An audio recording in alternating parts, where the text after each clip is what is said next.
şeyin gayla şeyini asıl diyaman pen acana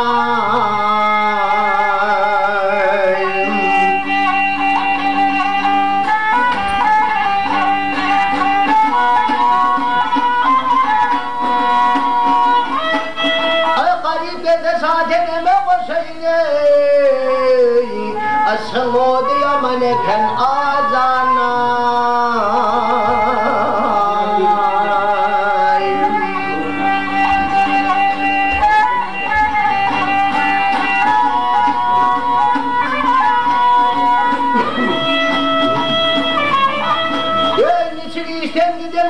bilmedim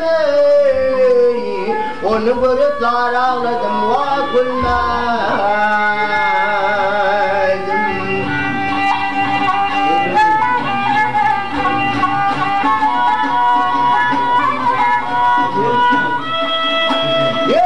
başıma düşmek insan bilmedim asıl o diyaman pen acana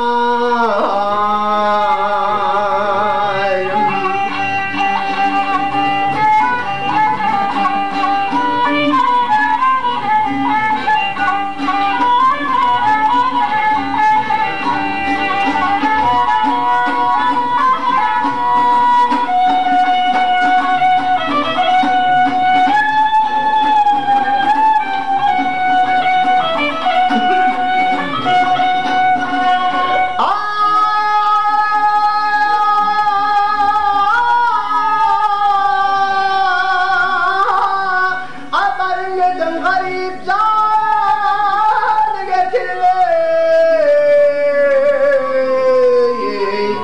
aşıklarım aratana har getir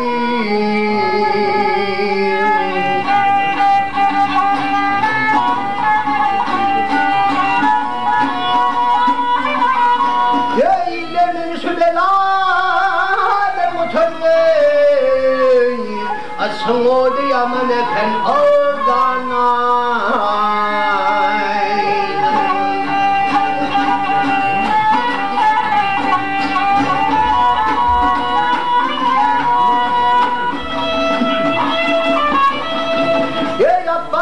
nedir işimde nâbeti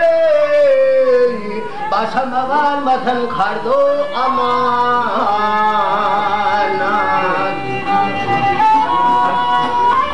ey kutusum şundan talabeti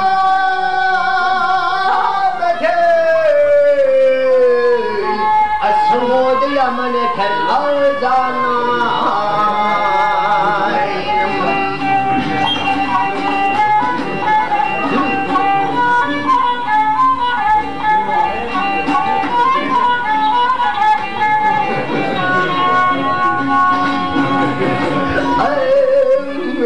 من قتلهم شنن هلا